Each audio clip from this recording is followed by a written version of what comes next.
Ok, então a gente está mais uma vez reunidos em nome do Cristo para a gente estudar o seu Evangelho, né, à luz do Espiritismo.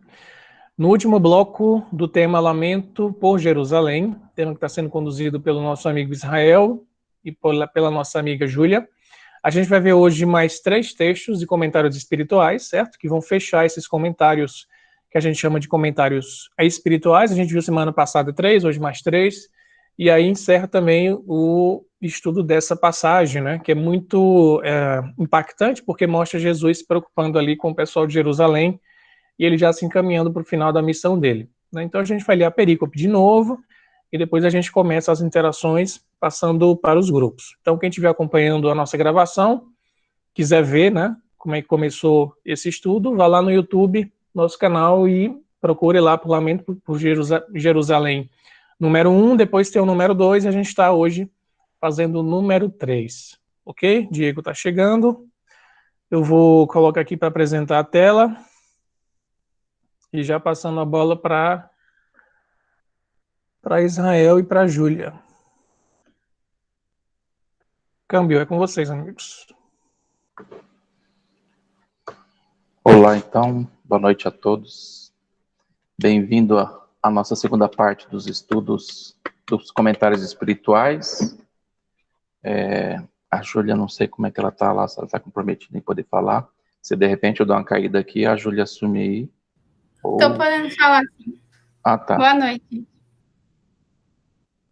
E então vamos começar aí. Você quer faz a prece inicial então, Júlia? Faço. Vamos fechar os olhos, quem quiser. Tentar buscar sintonizar o pensamento, acalmar o coração e a mente. Tentar elevar as nossas vibrações e mentalizar todo o amor dos ensinamentos do Cristo, para que nós possamos estar abertos àquilo que receberemos nessa noite. Pedimos que os nossos amigos espirituais possam estar presentes para nos auxiliar. Que assim seja.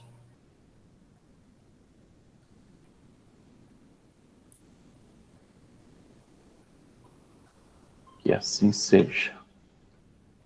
Então, como da outra vez a gente fez a leitura de Marcos, a gente fez no começo lá Mateus, essa vez eu coloquei para a gente fazer a leitura de Lucas. Vamos começar então aí pela ordem alfabética. Alexandre, pode estar ler, Alexandre? Oi, gente, boa noite. Lamento por Jerusalém, Lucas 19, 41, 44. Primeira versão de Aruda. Quando se aproximou, ao ver a cidade, chorou por ela, dizendo: se soubesse, também tu, neste dia, as coisas que conduzem para a paz. Agora, porém, estão escondidas dos teus olhos. Porque dias irão sobre ti, e os teus inimigos te cercarão com paliçada, te sitiarão e te apertarão de todos os lados. Deitarão por terra a ti e teus filhos, no meio de ti, e não deixarão em ti pedra sobre pedra, porque não reconheceste o tempo da tua visitação. Novo Testamento, Haroldo Dutra. A Bíblia de Jerusalém agora. E, como estivesse perto, viu a cidade e chorou sobre ela, dizendo: ah, se neste dia também tu conhecesses a mensagem de paz. Agora, porém, isso está escondido a teus olhos. Os dias virão sobre ti e os teus inimigos te cercarão com trincheiras, te rodearão e te apertarão por todos os lados. Deitarão por terra a ti e a teus filhos no meio de ti, e não deixarão de ti pedra sobre pedra, porque não reconheceste o tempo em que foste visitado. Bíblia de Jerusalém.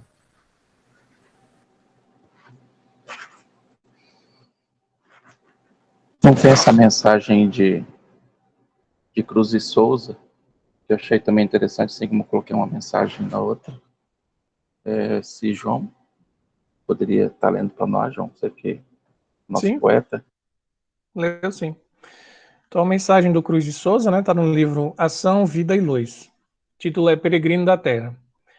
Suporta a noite tormentosa e escura, angústia, solidão, vento, escarninho, frio, aguaceiro, lama, pedra, espinho, sangrem-te, embora os sonhos de ventura. Chora, mas segue impávido, à procura do limitado e fuge do caminho. Ave no visco do terrestre ninho, ouve os hinos angélicos da altura.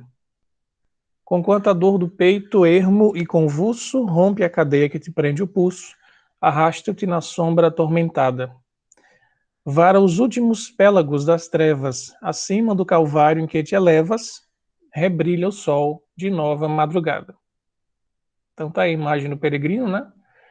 E é o que a gente está fazendo, né? A gente permanece no caminho, cambiou. É isso aí. Ante as dificuldades, que a gente tenha força dentro dessa nossa jornada. Vamos lá, então. Primeiro grupo aí, Alexandre e André tá aí, né? Fique à vontade, Alexandre e André. Oi, gente. Boa noite de novo. Tá aí Nayara, que agora virou minha inspiração para acompanhar todos os vídeos possíveis da internet, todos os encontros. Eu achei muito massa ela dizendo o método dela. Júlia e Israel, vocês fizeram um estudo sobre a parábola dos lavradores, né? Parábola dos lavradores, dos vinhateiros homicidas. E eu estava vendo essa passagem aí, pensando, refletindo durante a semana, Jesus está se lamentando, né? E durante os nossos estudos, a gente falou, ó, Jerusalém que mata os profetas. Poxa, mas que coisa essa coisa. Aí me veio na cabeça uma palavra, lagar. Vocês trouxeram no estudo de vocês lá. Lagar. Eu não lembrava o nome da parábola, como pesquisar a palavra. Mas essa palavra lagar ficou na minha cabeça e, enfim, acabei achando. Fui pesquisando nos slides, nos estudos da gente mesmo, e vi lá que se tratava da parábola dos vinhateiros homicidas, né? O senhor da vinha vem lá, não é isso, Israel? Planta a vinha, né? Cerca, constrói um lagar, enfim, prepara tudo e manda depois os seus servos, né? Eles matam, apedrejam, açoitam, pá. Por último, né, essa vinha, eu entendo como a Jerusalém, como um campo de paz, como uma semente plantada pelo Senhor. E por último, o Senhor manda o seu próprio filho, dizendo, não, meu filho eles vão respeitar. Que aí eu lembrei agora como Jesus às portas de Jerusalém, né? Sabe, pô, vai respeitar o filho nada, vão pegar e fazer o que vocês falaram na parábola lá da vinha, né? Vão matar, vão crucificar, e foi o que aconteceu com Jesus, né? Eu lembrei muito disso aí que vocês fizeram, ainda bem que pude acompanhar isso com vocês.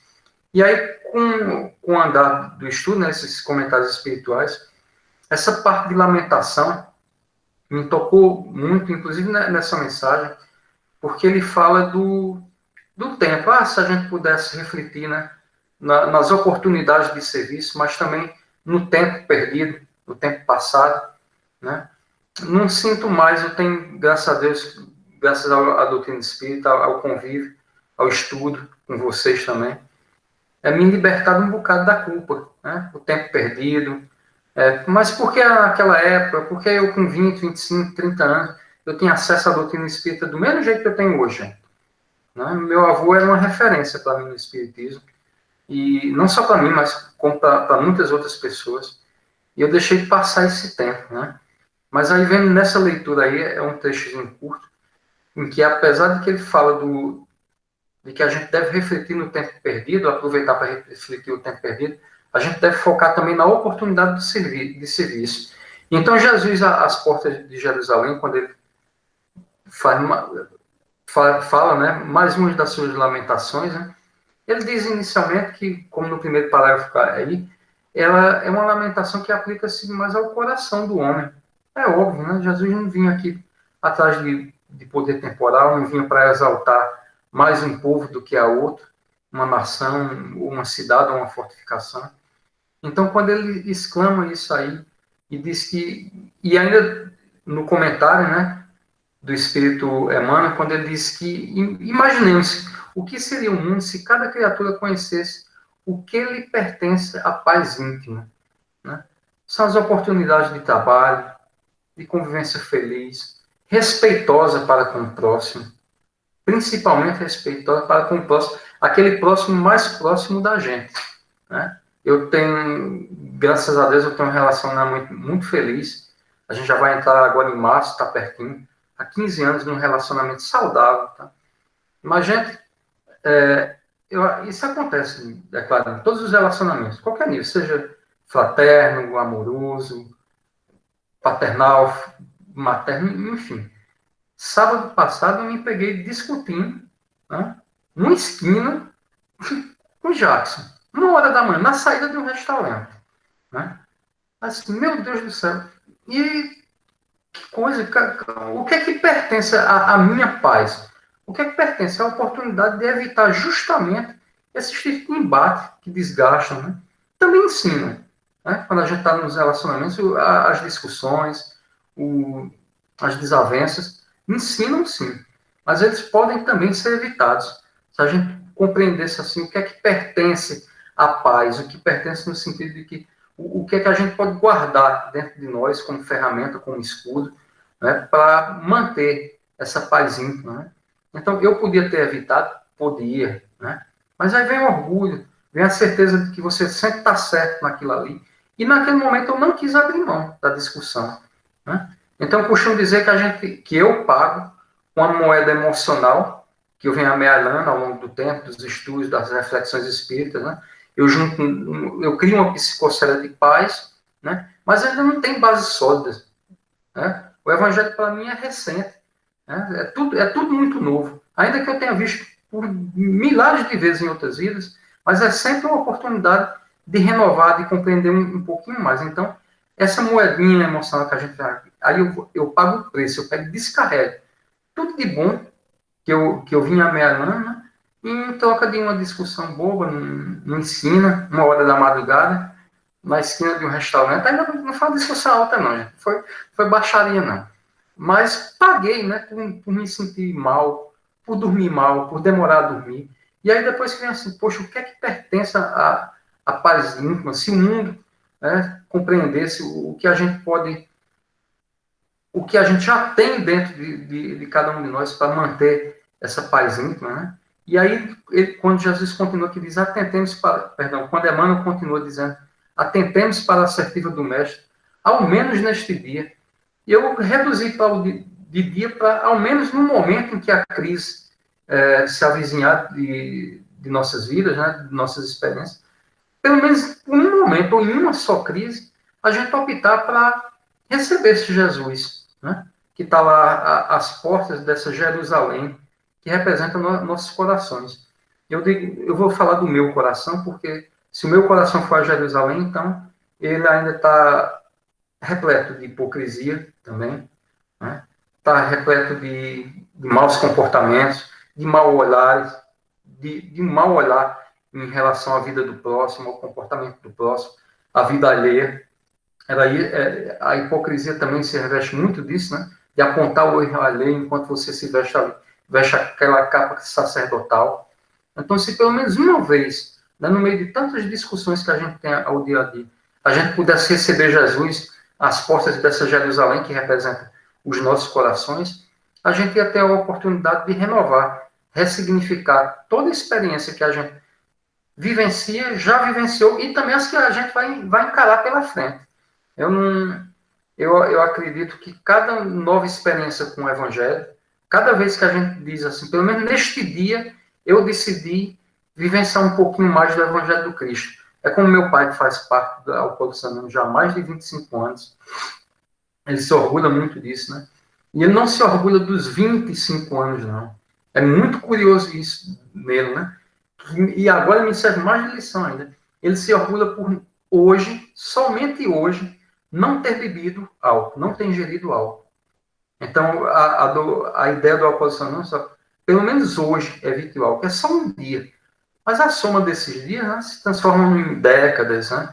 E é muito bonito. Eu lembrei muito de Paim, estudando isso. Poxa, pelo menos nesse dia, pelo menos por um dia, não seja quem você está acostumado a ser há tantas existências atrás, né? Vamos ser um pouquinho Jesus dentro da gente, né? Deixar que as mãos da gente ajam em nome das mãos de Jesus. E aí essas palavras de Emmanuel, como ele continua aí, nos convida a pensar na oportunidade de serviço de que dispomos presentemente. Então, é um campo muito vasto. Né? É dormir pensando, poxa, o que é que eu fiz hoje? É a oportunidade que ele diz aqui, a refletir nos séculos que perdemos. Mas reflete só no dia de hoje. Já que a gente não tem acesso consciente, pelo menos enquanto revestidos aqui do corpo físico, a gente não tem acesso aos séculos que passaram, vamos refletir no dia de hoje, as oportunidades que a gente perdeu no dia de hoje.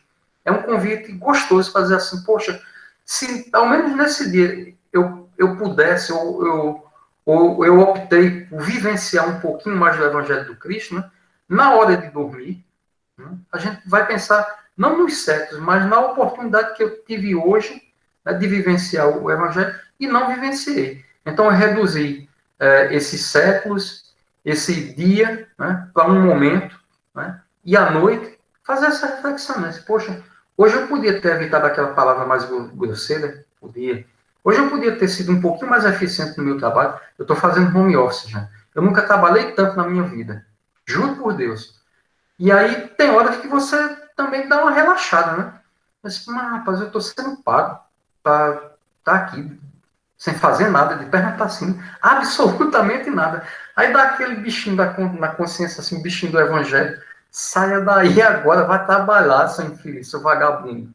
Né? E a gente corre para se sentir útil, produtivo, porque realmente, não, eu vou descansar, mas descansar de quê, gente? Se a gente vai descansar e se cansar de ser inútil, ao mesmo tempo você descansa e se cansa de ser inútil, vai servir para quando for à noite, né? Em vez de pensar nos sexos, pensa no dia que você perdeu, na oportunidade de servir, né? O campo aberto aí de ação com os familiares. Então, eu achei, para mim, por ter lembrado do meu pai, por ter lembrado de Alcoólicos Anônimos, que é uma bênção para a humanidade, a doutrina de AA é fantástica, é maravilhosa. Pai me diz assim, não, nego, eu não ligo para 25, 10, 15 anos, não. Baixa um dia para mim. Se amanhã eu acordar e ao dormir eu não beber, eu ficar longe do álcool, a minha vitória vai ser amanhã. A de hoje já passou. Eu não conto os anos, não, nem essas 2 décadas e meia, não.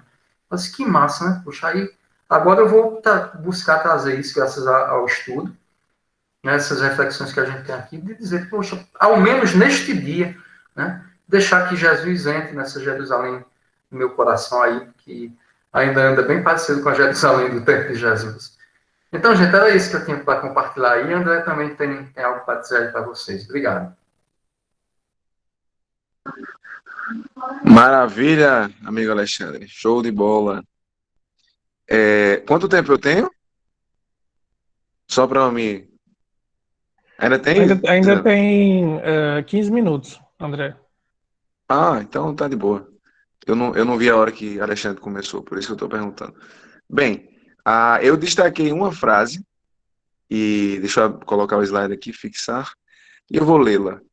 Cuide cada pessoa do que se lhe refira à conta particular, e 2/3 dos problemas sociais do mundo surgirão naturalmente resolvidos. Eu destaquei essa frase que, inclusive, acaba a mensagem, a fase de conclusão da mensagem, porque eu achei muito forte. Emmanuel é muito preciso nas palavras, nós sabemos disso, né? E ele afirma que se cada um tomar conta direitinho dessa conta particular, 2/3, é muita coisa, né, gente? Eu fiquei pensando, me perguntando se ele estava usando uma força de expressão, ou se ele estava realmente querendo dizer que é a chave para a resolução dos nossos problemas, né? E não são quaisquer problemas, né? São problemas de ordem social, né? Dos mais graves possíveis e dos mais variados possíveis que nós encontramos, né? Em um mundo repleto de desafios e que a gente tenta sempre alternativas, né?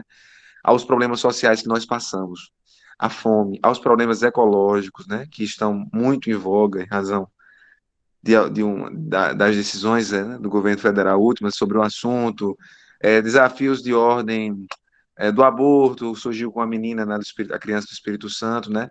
E aí, olha só, eu li essa frase e eu me lembrei de todos esses problemas sociais que a gente passa, e Emmanuel simplesmente afirma que a maior parte desses problemas será naturalmente solucionado, resolvido, se a gente tomar conta dessa conta particular.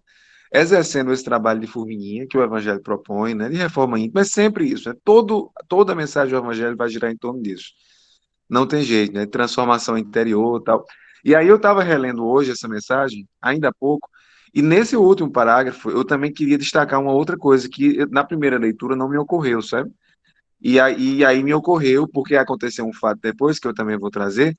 A primeira frase desse parágrafo, que é o antepenúltimo parágrafo, na verdade, né, não é a conclusão exata, é necessário que cada um conheça o que lhe toca à tranquilidade individual. Eu vou repetir. Necessário que cada um conheça o que lhe toca à tranquilidade individual. Isso me marcou muito, porque isso fala de autoconhecimento e fala do seguinte aspecto: olha, identifique na sua vida aquilo que lhe é gatilho, aquilo que pode deixar você desequilibrado, aquilo que pode deixar você para baixo. E aí, qual foi o fato que ocorreu? Por isso que esse fato só me chamou a atenção agora. Eu estou passando por um processo que eu queria convidar todos vocês a passar pelo mesmo processo. É um processo muito importante na vida de todos nós. Qual é esse processo? É você colocar os seus arquivos na nuvem. Vocês já fizeram isso? Quantos de vocês já fizeram isso? Vocês já... Dizem aí para mim, só por curiosidade, que eu estou passando por esse processo agora e eu estou encantado com isso. Já há Thaleson muito já tempo. fez, Há muito João tempo. já fez. Então, Eu quer já dizer, não, não, parte dele. por favor, pode parar. Eu já estou sentindo que eu estou nessa história. Eu estou sozinho aí, eu tô atrasado, né? E aí, o que é que eu estou fazendo? Eu estou colocando na nuvem arquivos meus que estavam no meu primeiro notebook, que eu não me lembro nem a idade que eu tinha quando eu tive esse notebook. Faz tempo já, né? A gente, né? Já, enfim. E aí, rapaz, o que eu mais encontrei, foi arquivos separados do Word de protocolos que eu abri perante as operadoras de telefone. Porque eu sou uma pessoa que tenho pouca paciência com isso. Na verdade, não é pouca paciência, eu sou muito rigoroso na cobrança. Quando me cobram errado, eu vou lá e ligo. Tipo, já cobrei 2 centavos, entendeu? Tipo, 2 centavos eu ligo. E a pessoa ficou tão indignada, a atendente, que ela consertou a conta lá na hora, só para não ter que abrir uma reclamação e ter aquele negócio lá. E aí, qual é a minha conclusão? É que eu acho que eu gastei muito tempo com isso. E isso não é uma coisa que... Não era uma relação equilibrada, sabe? Eu gastei muito tempo, e o nosso tempo é muito precioso, né? A escolha do nosso tempo diz muito das escolhas que nós fazemos na vida, né? E aí, rapaz, quanto tempo eu desperdicei fazendo isso? Existe um aspecto positivo de você não brigar exatamente pelos 2 centavos, mas de você... não é pelos 2 centavos, é pela honestidade, né? Para a empresa não fazer isso com você e não fazer com o Brasil inteiro e acabar enriquecendo licitamente. Existe esse aspecto, mas eu acho que o que me movia, na verdade, não era isso apenas, entendeu? Era de a conta está certa e tal. Então eu fiquei pensando que isso era uma coisa que me tirava muita tranquilidade, porque eu perdi um tempo considerável. Quem liga para a operadora sabe que a ligação tem hora para começar, mas não tem hora para acabar, né? Passam vocês para diversos departamentos, inclusive eu descobri os macetes, mas depois eu digo a vocês, né, para não atrapalhar a reunião agora. Ismael já sabe, né, que eu conversei com ele e tal. Sim, Isso, pronto. Mas era uma coisa que eu acho que era desequilibrado na minha vida, certo? E por que eu estou dizendo era? Porque eu comecei a fazer esse autodescobrimento mais recentemente, e aí recebi uma fatura de uma determinada empresa, quando eu morei em Goiás, e ela cobrou dizendo que eu estava devendo R$ 80 lá, e eu já tinha encerrado a conta, já tinha até... Aí eu disse, bicho, eu tenho 2 caminhos.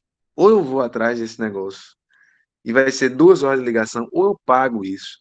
E assim, Deus te abençoe, companheira.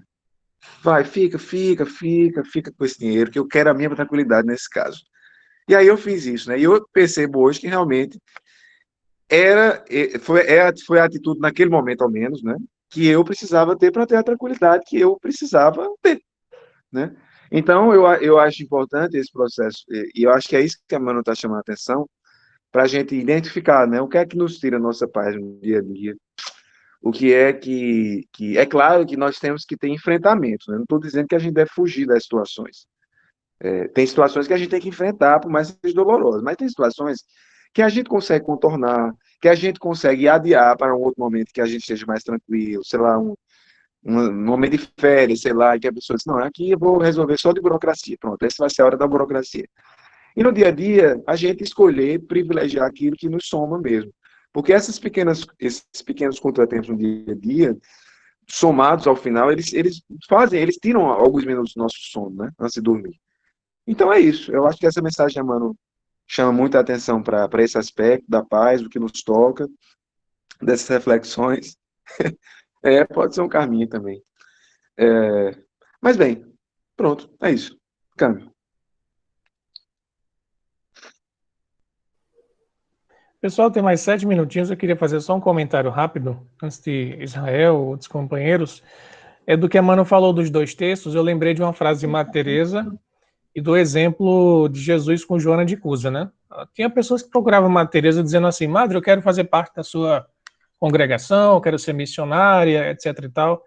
E para muitas dessas moças, Madre Teresa dizia, olha, minha filha, você quer fazer algo para o mundo de relevante, você volte para sua casa, cuide da sua família, que você já está fazendo muita coisa. E a gente lembra de Joana de Cusa também, né? Que queria seguir Jesus de uma forma mais ostensiva, se expondo a sacrifícios, tal. Jesus falou o quê? Sua família precisa de você. Então volte para sua casa e aprenda a servir bem a sua família. Então é um fato, né? O núcleo familiar, quando ele não está harmonizado, não adianta a gente querer tá se empreendendo em querer salvar o mundo se a gente não consegue harmonizar a nossa casa íntima e nem os nossos mais próximos, né? Isso é uma lição muito grande. Na juventude a gente tem esses impulsos assim, eu já tive muito de querer fazer grandes coisas, tal, e depois eu percebi que se eu fizesse o feijão com arroz já estava fazendo muita coisa. É isso, cambiou. Dá para eu comentar um minutinho? Só um comentário rápido. Queremos as dicas, viu, André? Reforçando aqui o comentário de Alexandre. Pode deixar, eu dou. Pode ficar tranquilo, bom demais.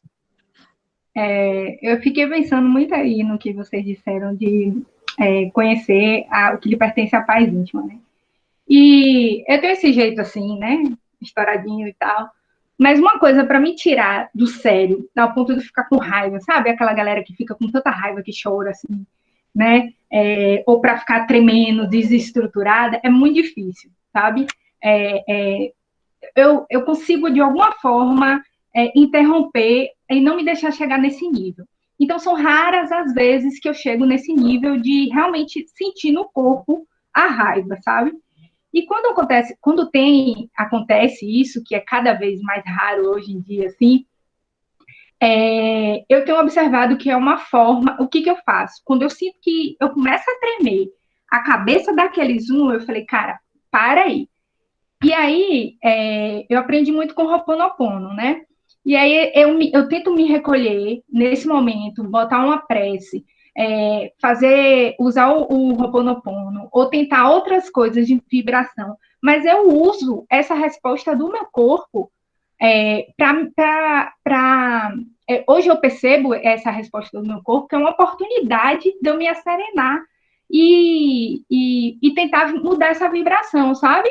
Então, provavelmente, antigamente, eu nem me dava conta quantas vezes eu devia ficar puta, batendo pau e tudo, não sei o que, retada, mas eu não tinha essa oportunidade de me observar e falar, olha, eu estou tendo uma resposta no meu corpo, é mais do que você, isso está além do seu limite. Então, pare um momentinho e vá canalizar para outra forma, sabe? Então, eu acho que isso é um pouco do que o André falou, da gente ter esse autoconhecimento, saber as respostas que a gente tem de momentos de estresse, sei lá. O corpo da gente fala muito, sabe? Então, a gente precisa saber ouvir esse corpo da gente, porque ele dá altas dicas para a gente, que às vezes passam despercebidas. Câmbio.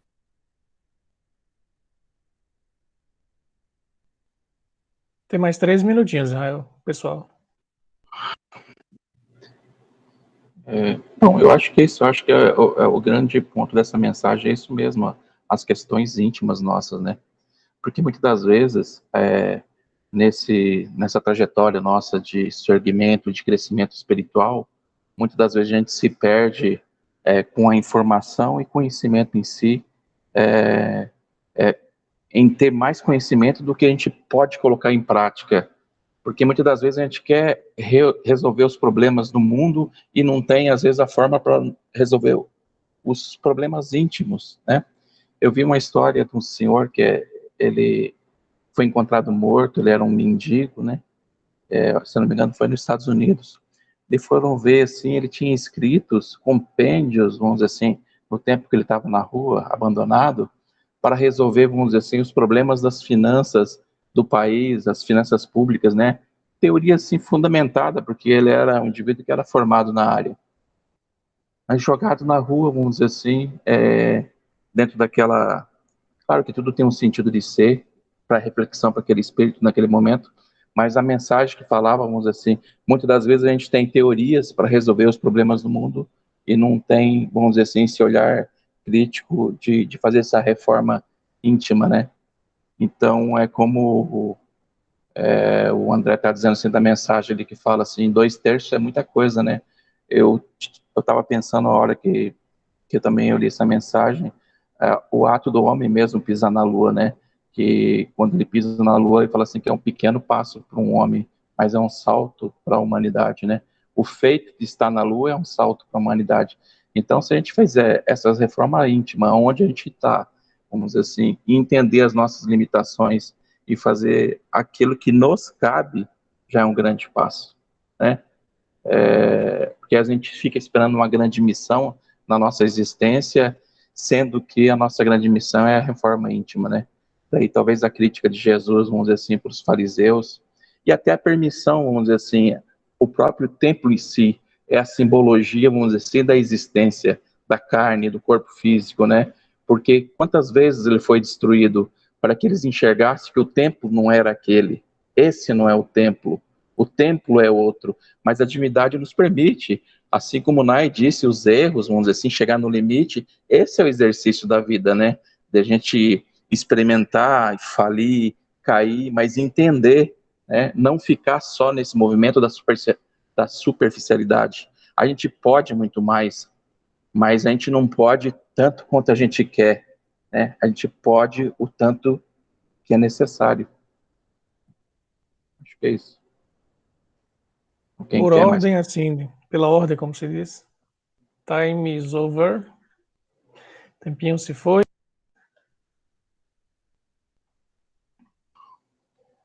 Diego, Elise e Isa. Turma dos efeitos. Oi, Isa tá aí? Isa e Elis podem começar, que aí eu complemento. Boa noite. Eu acho que a Isabela tá aqui. Isa, pode falar. Fica à vontade, viu? Oi, gente. Tá dando pra me escutar? Sim. Tá sim. Pronto. O nosso, infelizmente, tem um tom. A gente discutiu bastante no grupo. E o nosso estudo, o nosso texto teve um tom um pouco mais triste, né? Inclusive, ele ficou bem triste. Mas realmente a gente trouxe para vocês aqui. Foram 4 slides para pegar as ideias principais. E assim, o título é Quedas. E sim, direito a GIF animado, realmente. É Quedas, né? Tá em Luz Imperecível. Inclusive, pegar o livro ficou ali atrás, né? Acabei nem trazendo. E que é o estudo interpretativo do Evangelho à luz da doutrina espírita. Daí, por que vai ser triste? Porque, gente, eu vou dar um spoiler, já que vocês colocaram pra eu botar, né? E aí vocês falam o que vocês quiseram, porque vocês trouxeram interpretações muito legais no grupo, tá? Diego e Elis. Então, eu vou falar brevemente dos 4 slides. Mas trazendo pontos que a gente discutiu juntos, gente. Vai trazer aqui no nosso texto, como tá aí nesse primeiro slide, né? E desceu a chuva, falou Jesus. E a chuva são esses elementos avaliadores. Eles vão poder falar mais disso, desses elementos avaliadores. Ela refletir bastante em cima disso. Ele vai dizer que o ensino de Jesus, mais uma vez, evidencia a simplicidade do mestre, direcionando a sua mensagem através de instrumentalidade perfeitamente inteligível. Então, a gente vai ver nesse texto um encadeamento de ideias, vocês vão entender. É triste, mas é um encadeamento de ideias. E desceu a chuva sendo esses elementos avaliadores. Aí passa o slide, por favor. E daí, desceu a chuva sobre a casa, né? E a casa seria essa edificação espiritual. A casa como esse símbolo da edificação espiritual, que necessita de firmeza, proporcionando conforto e paz àquele que abriga. E daí pode passar slide. E daí tem a fala dele, né? E correram rios, e assopraram ventos, e combateram aquela casa. Né? Lembrando que é aquela casa que significa edificação espiritual. Gente, tudo isso nessa linguagem simbólica. E lembrando que nisso, voltando, pode ficar nesse outro slide. E nisso que correram rios, e assopraram ventos, e combateram aquela casa, que toda conquista se concretiza em base segura, se completada e provada. E daí, por fim, né, nessa história que está sendo contada, e caiu. A gente vê que caiu, né, o título é Quedas, e caiu e foi grande a sua queda. A história da humanidade, que é o somatório das experiências de cada um, traz também uma fieira de quedas a gerarem dor e lágrimas. Então, é triste por acabar em uma queda, mas acaba sendo um texto bem profundo. E daí a gente pode descambar em várias interpretações, mas é sempre uma edificação nossa, sabe? Eu acho que quando a gente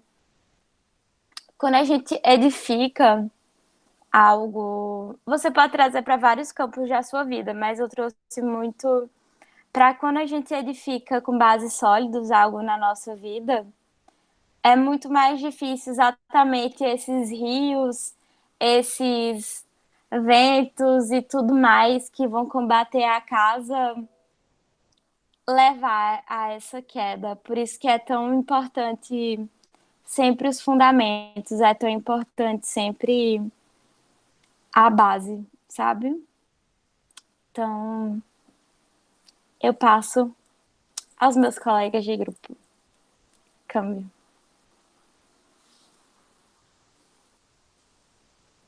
Diego, pode falar. Tá bem, Elis. Então, gente, foi muito engraçado, né? Porque a princípio eu ia ficar de fora do dever de casa. E aí eu tive um pequeno momento assim de folga do trabalho, né? Tô aqui sem fazer barba, tô no final da dissertação aqui, formatando tudo. Mas, se Deus quiser, sexta-feira eu tô entregando e tô superando aqui minha prova momentânea, né? Então, gente, é engraçado porque assim, eu peguei e olhei lá o texto, eu vi, é um texto tão curtinho, e é um texto de Emmanuel, deixa eu ler aqui, porque aí eu vou ficar aqui melhor espiritualmente e tal também, né, fazer uma pequena reflexão. E aí eu li o texto, eu estava achando o texto maravilhoso, eu, meu Deus do céu, que texto lindo, e a Elis lá estava bem triste, né, e eu, por que a Elis está tão triste com esse texto, que é tão bonito e tal, tá com... E aí, depois quando eu vi, eu tinha lido o texto errado, eu tinha lido o texto 3, e eu trouxe toda uma reflexão, mandei um áudio lá de 3 minutos, eita, adorei esse texto e tal. Mas, enfim, não era o texto. Mas, gente, eu gostaria que voltasse um slide só, João, porque, assim, apesar da queda, né, eu vou contribuir com o texto 3, apesar da queda que ela vem no final, né, eu me apeguei a esse terceiro slide, sabe? porque ele fala toda conquista se concretizada em bases seguras, toda conquista se concretiza em bases seguras, se completada e provada. Então a gente para ver assim, gente, a gente não precisa chegar na ruína da casa. A gente pode aproveitar o momento que nós estamos vivendo para a gente consolidar essas bases. Pode até ser que elas aparentemente se configurem na nossa percepção como algo que vai nos derrubar, que vai nos cair. Mas se a gente aprende e a gente supera essa prova, na verdade ela vai se tornar base de sustento para que a gente não caia mais no futuro, sabe? Então essa própria experiência que a gente teve no nosso grupo, ela foi interessante porque ela foi quase um protótipo do que é a nossa vida numa escala reduzida, né? Porque se nós pararmos para pensar, a condição onde estamos encarnados é essa condição, a condição de prova, é a condição de expiação. Então, é erro pensarmos que vamos ser uma exceção à regra e que não vamos passar pelas ventanias, pela chuva, né? Tudo isso vai surgir, assim como um texto difícil de leitura, que não traz uma mensagem positiva no final.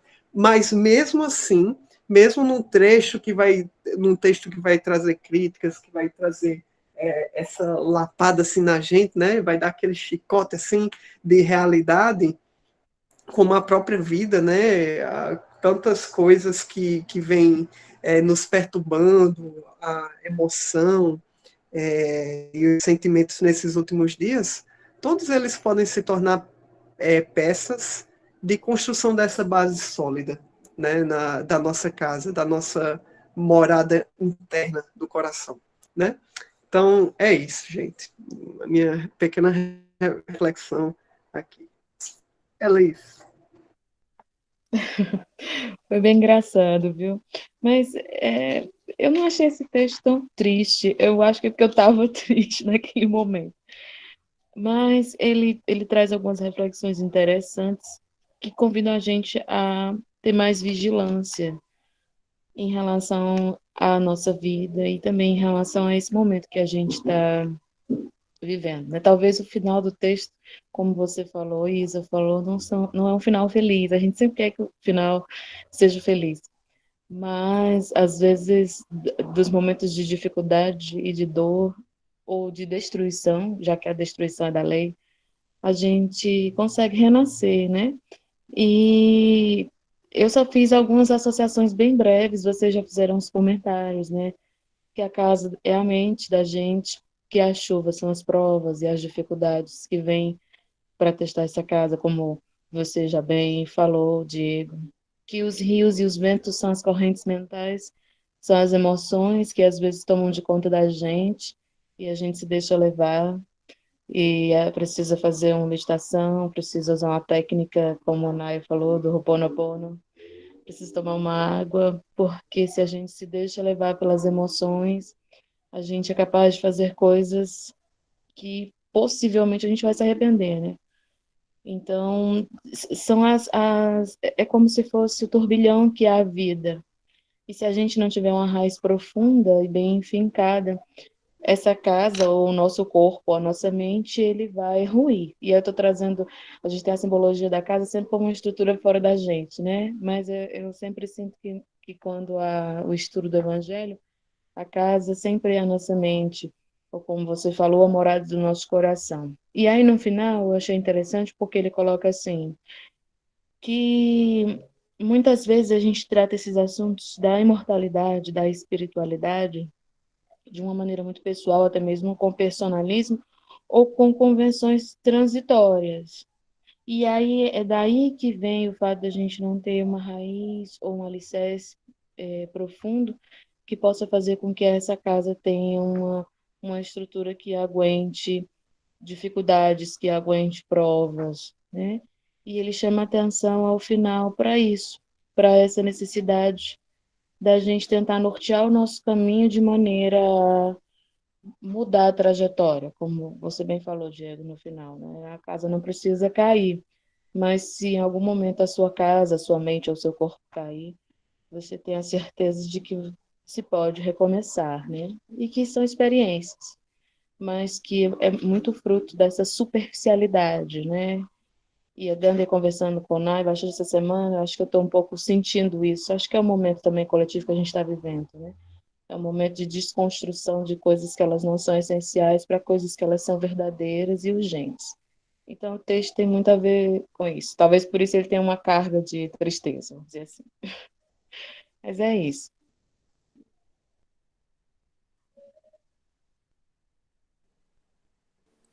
E para terminar, aqui o livro que eu falei, eu queria mostrar porque exatamente a capa dele mostra do luz imperecível, mostra a luz, né, a luz imperecível do Evangelho, iluminando a Terra, a humanidade inteira. E é o que a gente está fazendo aqui. Então é isso.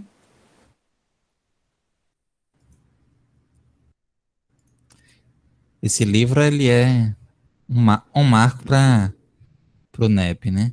Inspiração importantíssima. E gostei muito, é como o Alexandre falou aqui, vocês deram uma cor ao texto, belo, apesar do texto já trazer uma reflexão importante, com os comentários de vocês, o colorido foi diferente. Obrigado, meus amigos, minhas amigas e amigos.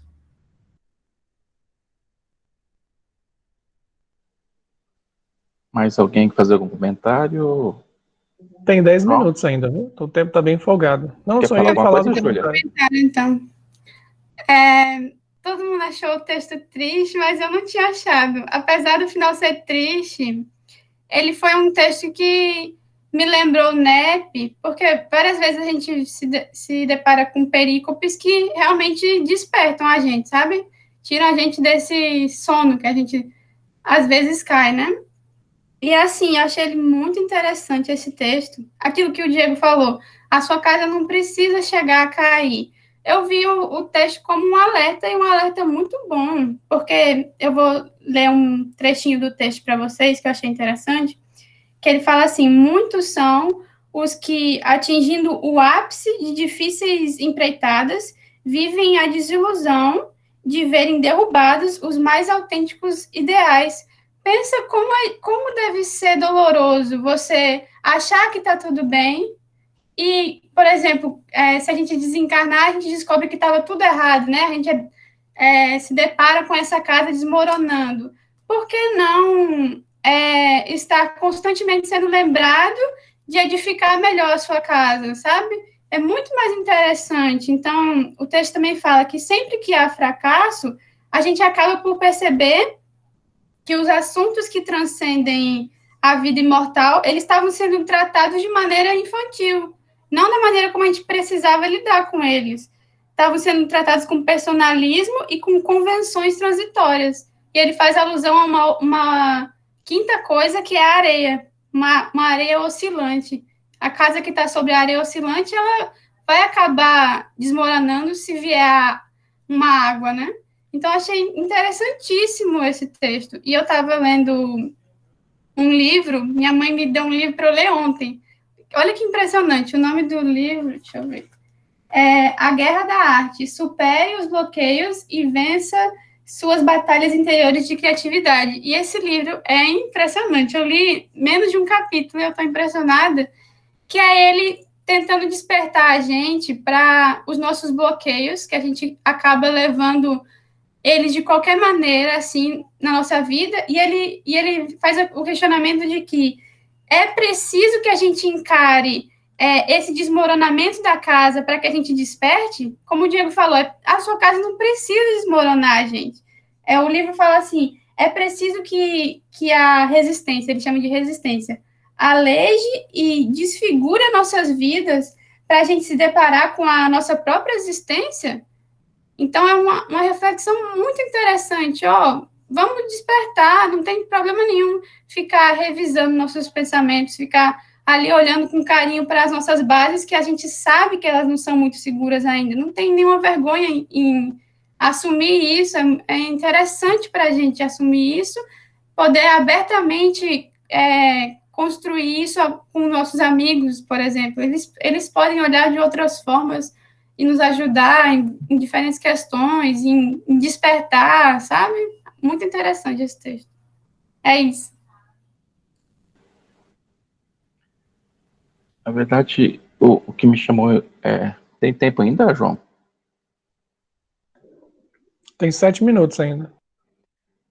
O que eu achei interessante do texto ali, aquela parte que ele fala que repara as pequeninas... Aliás, desculpa, que é o texto anterior, isso aí. É a casa, símbolo da edificação espiritual. Ela necessita firmeza, proporcionando conforto e paz àquele que a abriga. Então, ela é esse símbolo da edificação espiritual. A gente vê, assim, que nessa passagem, você vê que o mesmo elemento ali, que a gente vai ver assim, da chuva, que é a mesma chuva que ela rega, que ela traz tanta prosperidade, né, que ela nutre as plantas, ela também, vamos dizer assim, é motivo, às vezes, de destruição. E daí, dentro dessa questão, assim, falo assim, dessa transitoriedade humana, a gente fazer essa analogia que o material é transitório para a gente edificar essa casa interior nossa. Por isso, vamos dizer assim, essa simbologia da destruição da casa, porque não importa a base mais sólida que a gente construa ela, aqui vai ser tudo transitório. Mas essa casa tem que ser construída dentro do íntimo de cada um de nós, né?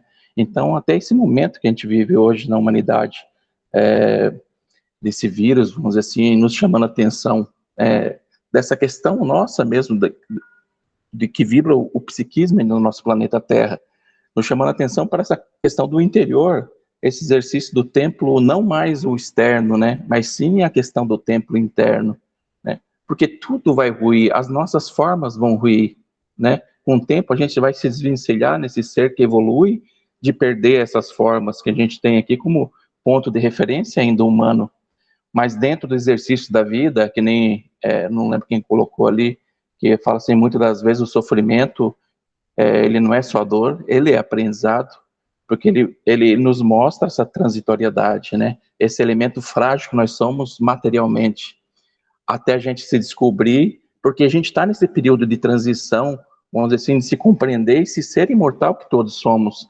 inatingíveis, vamos dizer assim, pelas coisas ainda que nos apegamos ainda. A gente se revolta por uma postura, uma forma, por uma frase que um outro fala, por uma postura, às vezes, no momento de se calar, às vezes, né? Porque muitas das vezes é que nem fala assim, aquele ditado que fala assim, o diamante é uma pedra preciosa, né? Como se fosse a verdade em si. Mas a verdade, vamos dizer assim, sendo essa pedra preciosa, se eu jogar em algum momento e não saber colocá-la, jogar na face de alguém, ela machuca, né? Ela é uma pedra também, né? Então, muitas das vezes, a gente entender esse ser maior que a gente é, não levar muito pelo lado pessoal, entender que a gente... Desculpe, eu me embolei aqui. Entender que a gente é esse ser maior, vamos dizer assim, além das experiências que a gente vive. Não levar muito a sério, que eu falo assim, dentro da mágoa em si, daquele que me atinge, às vezes com esse movimento ainda do movimento externo, das paixões externas, né, daquilo que não é o essencial, que é o espiritual. Acho que isso, não sei se me fiz entender, é isso aí, Câmbio. Israel, cara, o que tu falou foi muito importante, porque se a gente parar para pensar, toda a mensagem do Cristo é essa mensagem de desconstrução daquilo que é material para edificação de algo espiritual. E é importante que a gente tenha essa mentalidade que você acabou de falar nesse momento, sabe? Porque as próximas perícopes que nós vamos ter vão ser um exercício constante disso.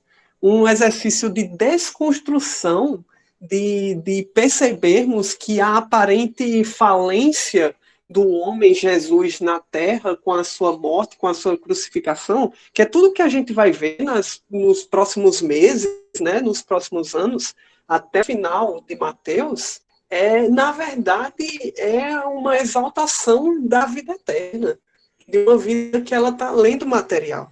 Então, é importantíssimo o que tu acabou de falar, né? Porque se a gente não tiver essa mentalidade, né, vai ser muito difícil continuar o caminho aqui no NEP nas próximas semanas.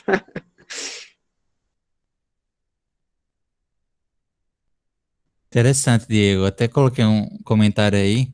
É impressionante como os textos que a gente está lendo, que são textos do Evangelho, né? Essa parte do Evangelho que a gente está é uma parte, em tese, e aí, entre muitas aspas, que a gente poderia considerar mais triste, né? Porque Jesus está se aproximando da crucificação. Então, existe esse clima que dá lugar a muitas reflexões que são mais profundas, mais difíceis, né? E de certa forma, conversa um pouco com a nossa realidade também, que é de uma realidade onde as coisas, às vezes, parecem estar indo para um lugar muito errado, às vezes falta um pouco de esperança, e a gente precisa ver nesses textos essa oportunidade de refletir o momento que a gente vem vivendo, né? Então, não por acaso, eu comecei a pensar, não sei se vocês perceberam também isso, mas está bem alinhada a nossa realidade com os textos que a gente está estudando. Pois, Ismael, tá anotado aqui, ó, no final das observações do estudo hoje, bem assim. Acho tão interessante que a gente está passando por esses períodos, neste momento da pandemia. Estamos sendo chamados para tantas coisas, né? Hoje eu estava refletindo justamente sobre isso. Cara, olha a situação, é de indignação, é de esperança, é tudo. É muito doido a gente perceber que a gente está vivenciando, está passando por esses estudos justamente nesse momento, né, velho? NEP é lindo demais, né? É isso aí. E lembrando que a gente está no Yom Kippur, né, que é essa transição, vamos dizer assim, que é esse período do perdão, né? Vamos seguir em frente. Alguém quer comentar mais alguma coisa? João? Não, só para dizer que o tempo já foi, a gente pode ir para o último grupo, que é o grupo 3, né? O grupo que tem uma mensagem de Emmanuel no capítulo 117, Vinha de Luz. Antes de passar a palavra para a Larissa, que é a primeira que vai falar, o trechozinho que aparece é um trecho da primeira carta de Pedro, lá no capítulo 2, que Pedro diz o seguinte, para a gente que é discípulo do Cristo, né? Pedro fala assim, escreveu, melhor dizendo, porque para isto sois chamados, pois também o Cristo padeceu por nós, deixando-nos o exemplo. Então Pedro está dizendo que o nosso chamado é caminhar como Jesus caminhou, e a gente sabe que o caminho de Jesus não teve flores, né? Foi um caminho muito árduo. Então, a partir disso, a gente faz a conexão com o que Jesus diz aí no trecho que a gente está estudando, que é preciso caminhar hoje, né, como a gente caminhou ontem, e continuar caminhando. E essa caminhada ela vai ser com sofrimento, porque é um processo que a gente tem de purificação, né? Então, só para dar essa introdução, a conexão da mensagem lá com a carta de Pedro e com o que a gente está estudando. A gente colocou 3 slides, e aí Larissa vai ficar com o início, depois Nai e eu a gente comenta, tá bom? Câmbio. Bom, gente, então, assim que a gente teve contato com o texto, né, eu procurei ver como é que a gente poderia relacionar com a passagem, né? João já iniciou muito bem mostrando uma relação. E aqui eu vou mostrar outras relações que a gente conseguiu visualizar. Então, seria até bom que depois Israel e Júlia comentem se perceberam essas relações também, ou se foram outras relações, enfim. Então, um trecho da nossa passagem é esse daqui, que tem a ver com a mensagem de Emmanuel. Quantas vezes eu quis juntar teus filhos, do modo como uma galinha junta de seus pintainhos, debaixo das asas, e não quiseste. Então, essa atitude da galinha é uma atitude de convite, né, de chamado, de estar reunindo, né, os seus filhotinhos. Então, Jesus também nos fez um chamado, e é um dos pontos centrais desse texto, né? E Emmanuel diz assim, sois chamados para isso, assevera o apóstolo. A afirmativa simples indica que os discípulos leais foram convocados a sofrer pelo bem. Então, meus amigos, o convite de Jesus é esse, é um convite de trabalho, né? E esse trabalho foi bem exemplificado por Jesus, como deve ser efetuado, e que a gente não só se envolva, mas se comprometa, né, com com esse serviço. Pode passar o slide. Então, outra relação que a gente percebeu foi com esse trecho, né? Se soubesse também tu, neste dia, as coisas que conduzem para a paz, agora, porém, estão escondidas dos teus olhos. Na mensagem de Emmanuel, ele comenta sobre essa questão da paz, sobre o que conduz à paz e o que não conduz à paz, por meio desse seguinte trecho. Elevada percentagem de crentes considera-se imune de todos os sofrimentos, porque no conceito de grande parte daqueles que aceitam a fé cristã, entregar-se às formas religiosas é subtrair-se à luta, candidatando-se à beatitude imperturbável. Então, por meio desse trecho, a gente percebe aquilo que não traz paz, isso traz uma falsa paz, atender a essas fórmulas externas e essas convenções externas, enfim. O que seria a paz, segundo o que Jesus nos ensinou? A paz está atrelada ao serviço. Então, falando sobre essa questão do serviço, né? Quando eu, por exemplo, não cumpro o meu dever, a minha consciência já acusa, né? Eu já sei que eu estou deixando de cumprir algum dever. Então, é importante, nesse processo, a gente saber das nossas limitações e saber também do que eu sou capaz, né? Tudo isso vai trazer paz. E a respeito, né, dessa questão de serviço, essa questão da paz, né? Quando eu estou com problemas no laboratório, no trabalho, por besteiras, eu perco, assim, acabo perdendo a minha paz. Ismael chega, sente a vibração, assim, de alguém que não está em paz. E por pequenas coisas eu passo a não conseguir dormir, eu fico retendo muito, né, essas vibrações, né, de ansiedade, principalmente. Mas eu percebo que o serviço, o trabalho no bem é uma verdadeira fórmula para trazer paz para a gente também. Trazer paz para as outras pessoas, mas trazer paz para a gente. Porque quando a gente se envolve no serviço em prol do semelhante, a gente acaba não centrando tanto a nossa atenção nos nossos problemas. A gente leva uma vida mais leve. Então, essas eram as mensagens que eu queria trazer. Net Yoga, né, Nai? Vou passar a palavra para vocês. Nai, pode começar, viu? Tá. Eu só ia complementar um pouquinho do que Lari falou, que é o início do texto, assim, né? Ele traz, assim, formas equivocadas sobre a fé, né? Que, assim, é como se a gente tivesse aquela sensação de que por eu ter fé, por eu orar, eu estaria imune ao sofrimento, né? Aí eu até falei no áudio, assim, para os meninos, que, por exemplo, aquelas pessoas que viram, falam assim, com quem está passando por problemas de saúde mental, aí a pessoa fala, é falta de Deus no coração, né? Ore mais, vá mais por centro e tudo, né? É como se a pessoa tivesse imune. Aí eu lembrei da live de Padre de Mello, que a gente já comentou aqui, né, em outros momentos, essa falsa sensação de que a gente estaria imune realmente a esse sofrimento, né? Na verdade, isso aí ajuda a gente a atravessar, né? Mas não deixa a gente imune. E aí, um pouquinho Passa aí, por favor, João, da parte que eu separei, porque assim, né? Eu tinha acabado de ver a live do Padre Lancelotti e tinha postado lá para vocês no grupo, fazendo aquela reflexão, né?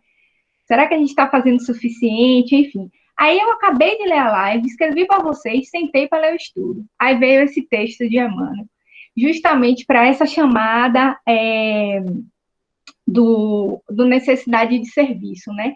Todos os chamados ao trabalho evangélico não podem esquecer a necessidade do serviço. Eu vim, depois daquela live, ficou muito mexendo em mim. Sempre que eu escuto o trabalho do Padre Lancelotti desse tipo, vejo iniciativas desse tipo, especialmente ele, porque ele tem um olhar incrível sobre esses cidadãs de rua. Eita, pega, o português agora se foi. De rua, né? Não são moradores de rua. mexe muito comigo, assim, porque eu sinto realmente que ele está botando... não é pessoas em situação de rua, não, ele já chama hoje de cidadão de rua. É um nome que eles estão querendo, porque aquelas pessoas não perderam a cidadania, entendeu? Eles continuam sendo cidadão. E aí eles têm todos os direitos dele, enfim. E aí, sempre que eu escuto ele falar, eu vejo essa forma linda, linda desse olhar que ele tem para essas pessoas, e esse chamado para ação, né? E como que é esse... como que é uma mão de via dupla, né? E em vários momentos ele fala da preocupação das pessoas com ele, do cuidado que as pessoas têm com ele. Então, eu vejo realmente, assim,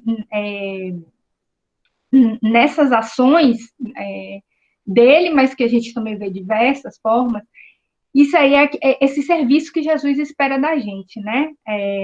Aí o Emmanuel traz assim para a gente: um mestre naturalmente precisa de companheiros que nele confiem. Então, assim, claro, a gente não consegue, né? Não consegue fazer nada se a gente não tiver essa fé que Emmanuel falou lá no iníciozinho. Mas não prescindirá dos que se revelem colaboradores fiéis de sua obra.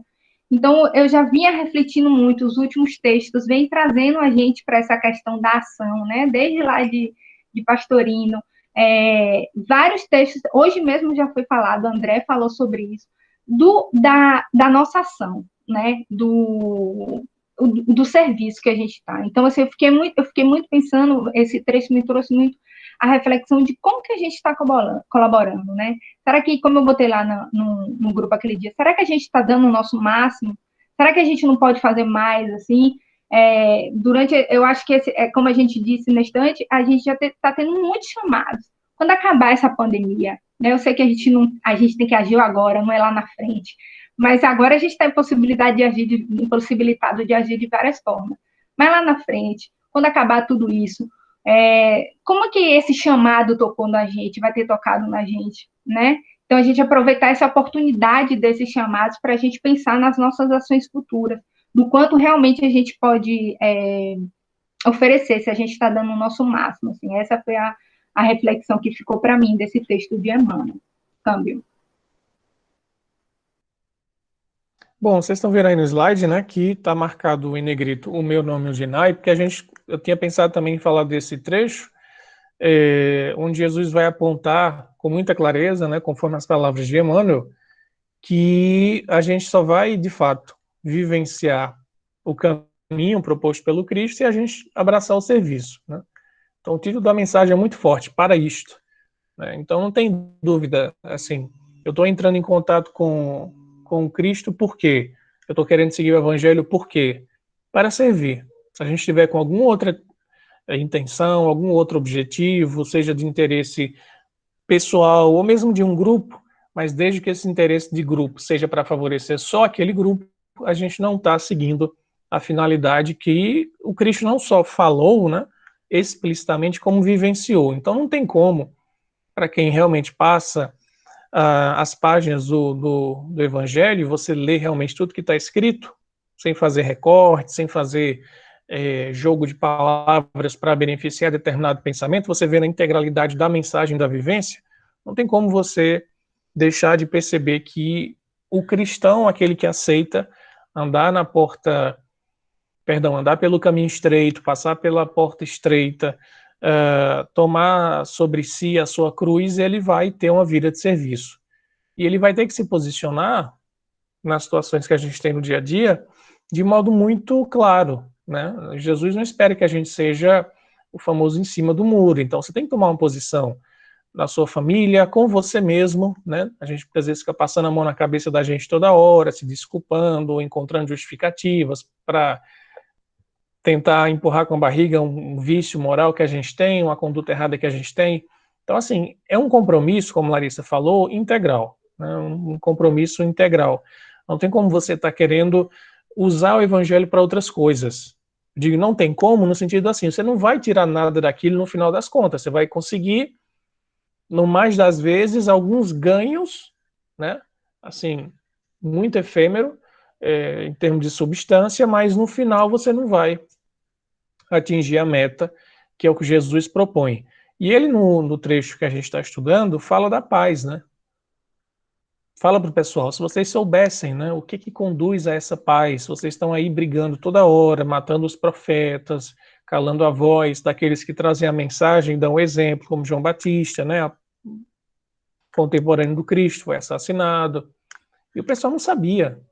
E Jesus, como uma grande mãe, no caso da galinha, né, ele sabia o que levava para a paz. Então, não tem outro caminho que não seja o serviço no bem. Todo mundo quer ser feliz, salvo pessoas que estejam com algum problema de distúrbio mental e perderam o bom senso da realidade. Todo mundo deseja ser feliz, ter uma vida com alegria e paz. O que o Cristo fala é muito claro, não há um jeito disso, que é a vivência do amor irrestrito. Não tem outro caminho. Kardec disse também no Evangelho segundo o Espiritismo, o que é colocado no Evangelho é um roteiro para a felicidade. É um roteiro para a felicidade, não é outra coisa não. É roteiro para a felicidade. A felicidade como sendo um estado íntimo que você conquista e nunca mais vai perder, porque faz parte do que é eterno, né? Faz parte da nossa dimensão de imortalidade. Então esse texto de Emmanuel é muito significativo para tudo isso que a gente está vivendo, né? Como vocês muito bem colocaram, a figura do Padre Júlio também super contemporânea, e são essas pessoas que aparecem nos momentos de crise que muitas vezes apontam um caminho que quem estava na dúvida acaba acordando, né? Para quem tem a mentalidade mais aberta e mais consciente, que participa de grupos, que participa de ações, é mais difícil você perder o rumo. Mas se você dá uma bobeada, se você se afasta do grupo que você tem predileção, se você deixa de fazer as suas orações, fazer seus estudos, você pode acabar perdendo a sintonia. E em momentos como esse que a gente está vivendo de crise, você pode ser levado pela multidão, você pode ser levado por fake news, você pode ser levado por determinados líderes que tomam a frente sem pensar muito bem nas consequências e falam qualquer coisa que vem à cabeça, para atender a interesses de grupos minoritários. Então você tem que estar muito alerta, porque Jesus falou, né, e Diego disse isso, que os próximos estudos vão falar tudo que a gente está vivendo, que até mesmo quem era escolhido, ou seja, aquelas pessoas que tinham mais gabarito moral, iriam ser enganadas. Ele disse isso. Então, assim, nenhum de nós está imune a, nesses momentos de crise, cair, como foi a mensagem da casa. Cair, você cai. Nenhum de nós está imune. Então, se a gente não está imune, a gente tem que fazer o quê? Né? A gente está procurando a vacina para a Covid-19, a gente tem que se vacinar primeiro para essa questão da consciência moral, que é fortalecer nossa musculatura espiritual através de uma ação como essa, que é o NEP. Você reservar por semana 1h30 para você estar junto de pessoas que estão pensando no bem e reforçando a sua fé.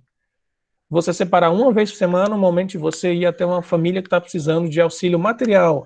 Você separar uma vez por semana um momento para você se dedicar a escrever alguma coisa que vai consolar. Enfim, a gente tem que estar sempre preocupado com a coisa do bem para poder garantir essa paz. É o nosso escudo, né? Se eu não faço isso, como diz Alexandre, né? Se eu fico em casa de perna para cima, como um condenado infeliz da bexiga, merecendo levar uma peia, como a gente fala aqui, eu vou cair, gente, porque eu não estou fazendo minha parte. Então eu tenho que fazer minha parte. A mensagem de Emmanuel é muito clara. Mas, João, eu pensei que o caminho com Cristo, né, ia ser mais tranquilo, florido, né, aquela mensagem de amor, paz e amor, belezinha e tal. Mas você não lê o evangelho todo, então. Você tem que ler o evangelho todo. No evangelho todo, Jesus termina como? Abandonado numa cruz. Então a gente tem que estar preparado para tudo isso. É um compromisso. É um compromisso. Então eu achei sensacional essa mensagem. Mesmo sendo um trecho lá da carta de Tiago, né, a gente percebe as conexões que existem em todas as mensagens. Então, Israel e Júlia foram pescar lá essa mensagem lá na carta de Tiago, mas tem tudo a ver com esse trecho da perícope. Porque Tiago não, estou falando Tiago, a carta de Pedro, né, porque Tiago também tem carta, a carta de Pedro, a primeira carta de Pedro. Porque Pedro, já nesse momento que ele escreve isso, só para finalizar minha fala, ele já estava vivendo as dificuldades e os conflitos de liderar a primeira comunidade. Então Jesus já tinha ido embora, materialmente falando. Pedro estava ali como uma figura de liderança. E com uma dificuldade gigante. Imagina tanto de gente que ia até ele dizendo, Pedro, mas está assim a nossa vida. Mas é para isso, meu filho. Poxa, mas a gente está seguindo Nazareno e está dando isso, ó, tá todo mundo me perseguindo. Sim, mas é para isto. Você esperava o quê? Né? Pedro não engana ninguém. Então ele escreve a cartinha dizendo, ó, você está reclamando que está sofrendo, você está reclamando que aí, né, na Ásia Menor, na Grécia, não sei onde você está, mas é para isto. E Paulo vai repetir isso, vai escrever com aquela forma magistral dele, né, de modo muito mais filosófico, enfim, teológico até. Então, é muito direto e a gente tem essa oportunidade no NEP de ver a mensagem do Cristo na sua mais, digamos assim, profunda originalidade, né, considerando as nossas limitações. É claro, ninguém aqui está indo no mais fundo, a gente vai até onde a gente consegue ir em termos de capacidade, mas a nossa intenção é fazer esse mergulho.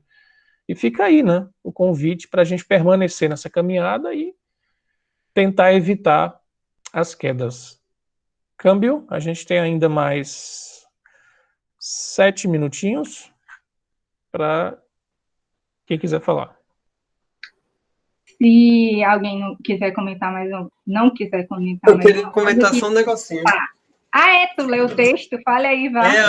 Diego, leu o texto. Eu não ia participar de nenhum grupo, acabei participando de dois. Gente, eu só queria destacar aqui uma frase que, tipo, corrobora tudo que vocês falaram. E que eu achei que ela é a frase mais pequena, mas mais sintética do texto. Que ele fala assim, não somente os homens vivem na lei de permuta.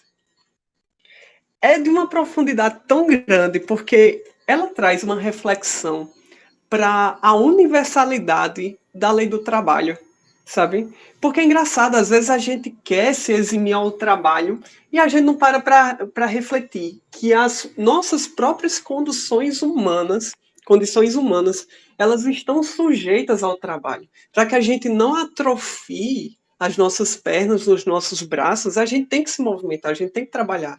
Para que a gente sobreviva, a gente tem que trabalhar. Para que a gente receba ajuda, a gente tem que ajudar, sabe? E achei tão interessante essa frase e mostrando que não somente os homens, que sim é uma coisa natural para os seres humanos, imagina no plano espiritual, sabe?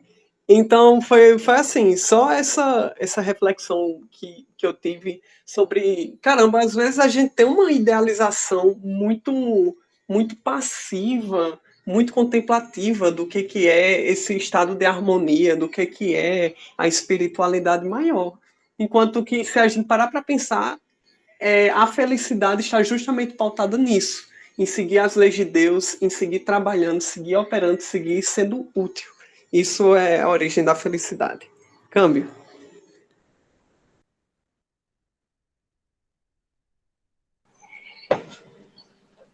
Nice, você ia comentar alguma coisa? Ismael também escreveu alguma coisa? Ismael falou. Fala, Ismael. Rapidinho só que o João comentou, na verdade, essa mensagem toda fala muito dessa questão do serviço e com base na fala tanto de Alexandre quanto de João, eu estava aqui pensando comigo mesmo, uma reflexão que às vezes eu faço assim, que buscar o conforto é algo válido, né? É algo válido e legítimo.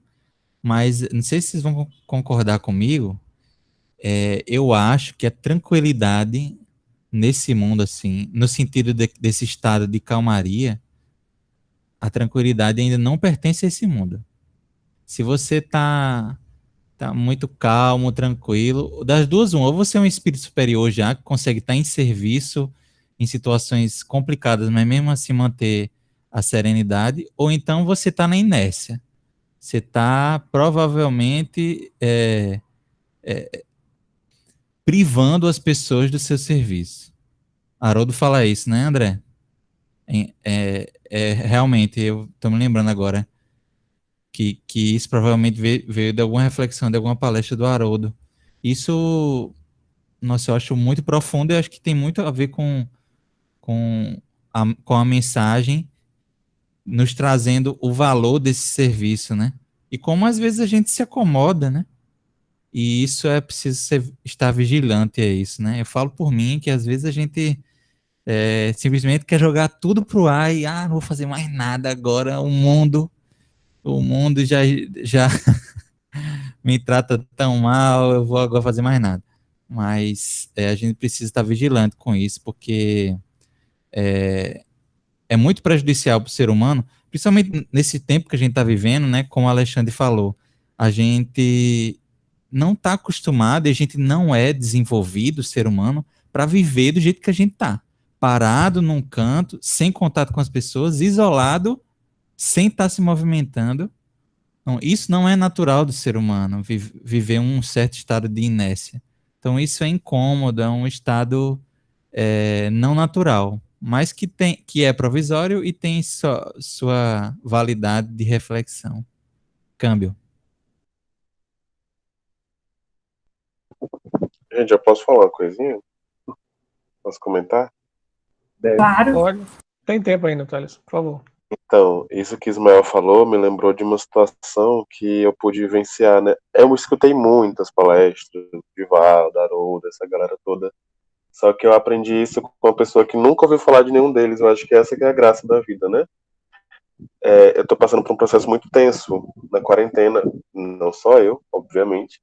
Mas essa questão de ficar em casa, a vida tá passando, a minha universidade, né? Aquela coisa toda. E eu enlouqueci, né? Basicamente isso. E eu tenho um colega que eu fiz essa quarentena que ele é muito calmo, sabe? Só que ao mesmo tempo que ele é calmo, ele explode e grita, mas ao mesmo tempo ele tá lá calmo, sabe? Eu fiquei pensando, mas como que essa pessoa consegue ser essas várias pessoas ao longo do dia? Porque eu mantenho o mesmo humor, né? Esse humor de meio que desespero ou coisa do tipo. Ele não, ele oscilava e tudo mais. Ele está lidando muito melhor com a situação do que eu, né? Ele está oscilando lá de China a Brasil no mesmo dia. Aí eu fui olhar a pessoa e fui perguntar. Ele falou assim: não, tá, isso é uma questão de equilíbrio, né? Se eu ficar parado só olhando, eu vou enlouquecer. Então é um negócio que eu preciso agir. E no momento da minha ação, eu faço o que tem que ser feito no momento. Se eu preciso gritar, eu grito. Se eu preciso fazer alguma coisa, eu faço. E ele ainda cuida dos dois irmãos dele, que são, assim, coisas extraordinárias. Pessoas que precisam, assim, de muito cuidado e atenção, porque são muito nervosas também. E isso me fez pensar, sabe? Eu fiquei, será que eu tô parada? Né? E foi uma resposta, assim, de tipo, ao mesmo tempo que eu me perguntava, eu gritava, sim, estou parado. E a gente não pode ficar parado, né? A gente tem que fazer alguma coisa, só que aí a gente tem que ver como é que é essa questão desse equilíbrio. Não necessariamente que a gente precise fazer coisas, gritar e tal, mas a gente tem que buscar o nosso equilíbrio. O equilíbrio dele, que ele encontrou organicamente, e o meu que eu vou ter que encontrar sinteticamente, né? Já que eu estou partindo de uma observação. Então isso me tocou muito. E Ismael falando, isso foi essa semana, né? Eu falei para vocês que eu estou assim atarantado da minha vida, muita correria e tal. E Ismael falou, me lembrei disso. E ouvindo vocês também, sabe? Então eu espero que isso tenha feito pouco sentido. E é isso. Meu Deus, gostei muito dessa reflexão, o equilíbrio dele. E dessa de Ismael também. Porque, gente, é muito difícil. Tipo, tem gente que não tá, até porque não pode ficar de quarentena porque trabalha. Mas os que, como eu, gente, eu tô de quarentena desde março, são muitos meses trancada em casa, só saio pra passear com meu cachorro. Então, se você tiver parado por muito tempo, você surta. Então, assim, como o Mael disse, somos seres ativos. Então, você tem que criar um jeito. Por exemplo, esse amigo de Thalisson, ele tem a forma dele de botar pra fora. Eu criei um negócio que é, tipo assim, de fazer exercício, enfim, de estar ativo e fazer horários para fazer as coisas, enfim, manter a sanidade, que é algo que é desafiador. Eles botou até no chat, né, desafiador, mas que é o que a gente tem que lidar por um período curto, transitório, como o Ismael disse, mas temos que permanecer ativos mesmo que de quarentena em 4 paredes. Então, interessante. Achei engraçado. O equilíbrio dele tá desse jeito. A gente não precisa estar... Enfim, achei interessante. Só queria falar uma coisinha do trecho que Diego colocou, né? A lei de permuta do universo, não só dos homens. Isso é o funcionamento da natureza, se a gente for ver, né? No Oriente a gente percebe muito aqueles símbolos que se complementam, como yin yang, as polaridades, enfim, água, fogo, né? Noite, dia. Então, assim, a polaridade ela existe para poder justamente ficar num balanço, né? Se você tiver só um único referencial, você não teria o movimento. Então, você precisa ter dois referenciais para você ter o movimento. Então, essa é a nossa vida. No caso nosso, tem encarnados, espírito e matéria. Seria um tipo de relação. Eu me ocupo um pouquinho com as coisas do espírito, depois eu me ocupo um pouquinho com as coisas da matéria, né? Então, na vivência, eu estou em casa na quarentena, obrigado, mas eu tenho que achar uma forma de eu também estar no mundo. As lives, as questões aqui de videoconferência ajudam a gente poder sair da casa, né? Nem que seja do ponto de vista da voz, da imagem, mas assim, é sempre estar nesse jogo, nesse balanço, porque se você fica só num, você adoece. É uma questão de lei da natureza, não tem como a gente fugir, né? A troca. Sempre tem que haver esse balanço para a gente poder estar saudável.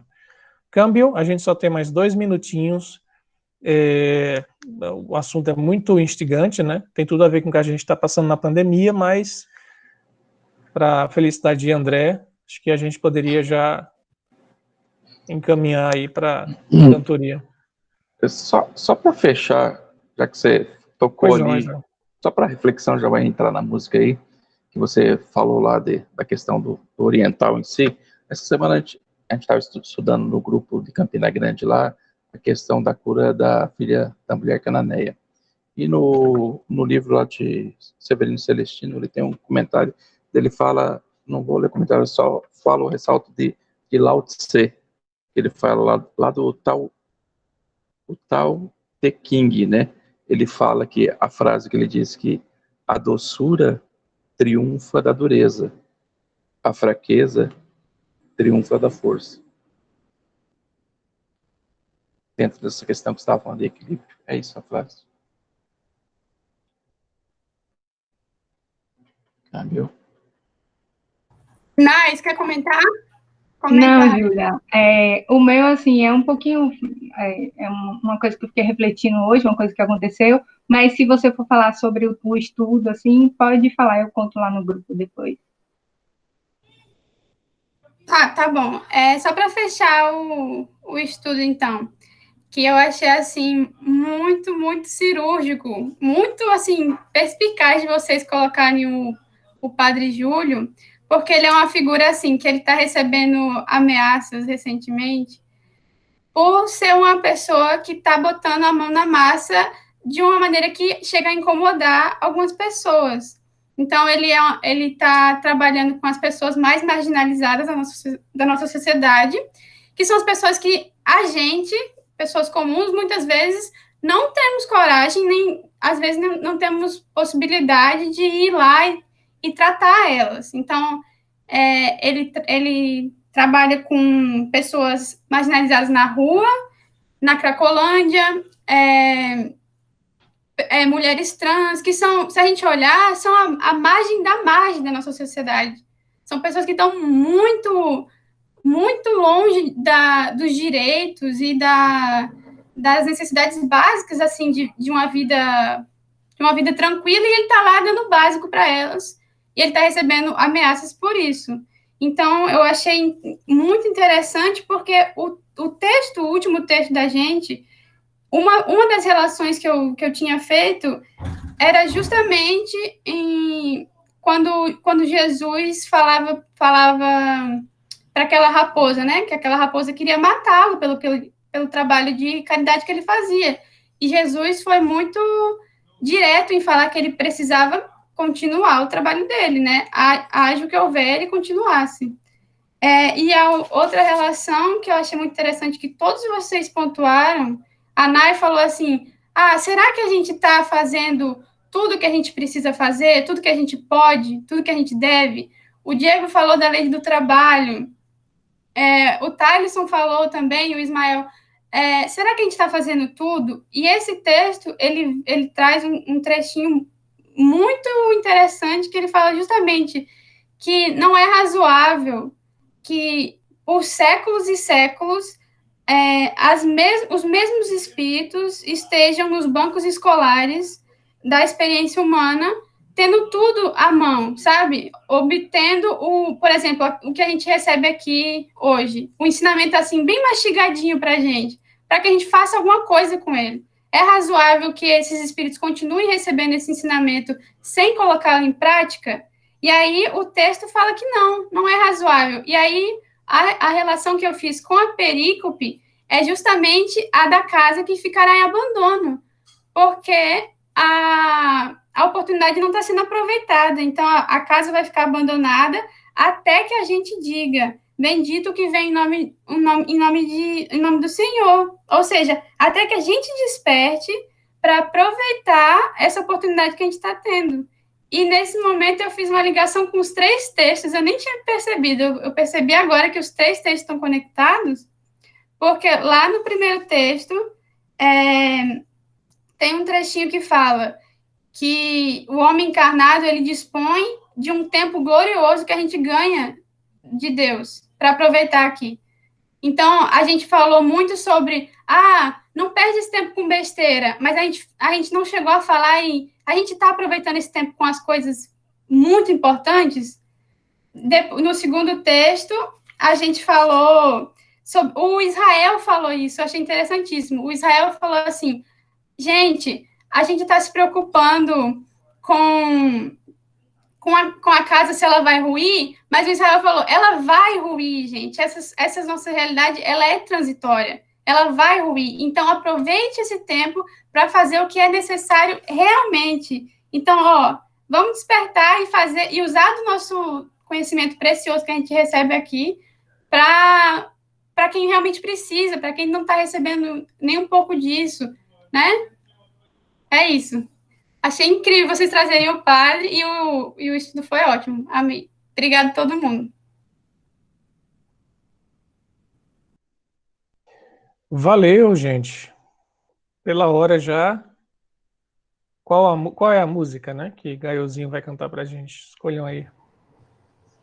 Boa, bro. Já perguntou o que eu ia perguntar. Escolhe, Ismael. Vou escolher, porque teve uma que Andrezinho tocou recentemente, de Tim Vanessa, que eu não conhecia, que eu acho linda, Cântaro. Você pode cantar pra nós? Cantarei Cântaro.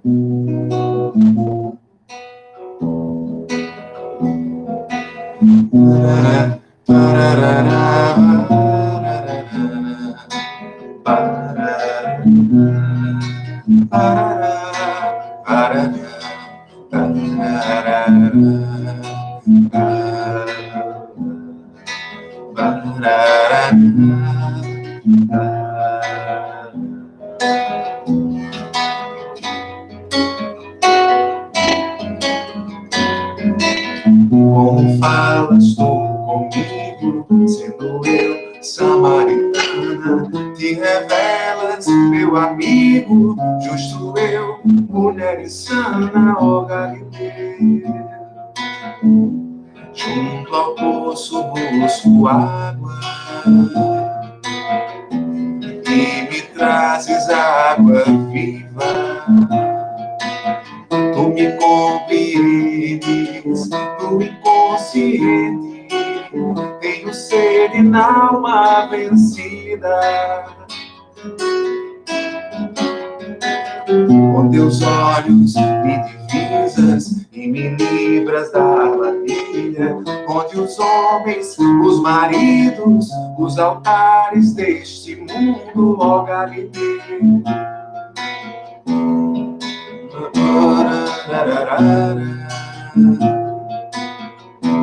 E me trazes água viva. Tu me compreendes no inconsciente, tenho sede na alma perdida. Se soubesses quem te pede de beber, buscarias água pura que brota no Espírito. Estou plena, estou viva, Siloé já não sacia. Me deixaste no mais fundo do meu ser, eu te encontro, ó Galileu. Tua presença me conforta, és verdade que liberta. Cantarei teu cântaro, eu direi aos ávidos, já vem nós o Messias. Cantarei teu cântaro, eu direi aos ávidos, junto ao poço eu te encontrei. Junto ao poço eu te encontrei. Ó Galileu, ó Galileu, junto ao poço eu te encontrei.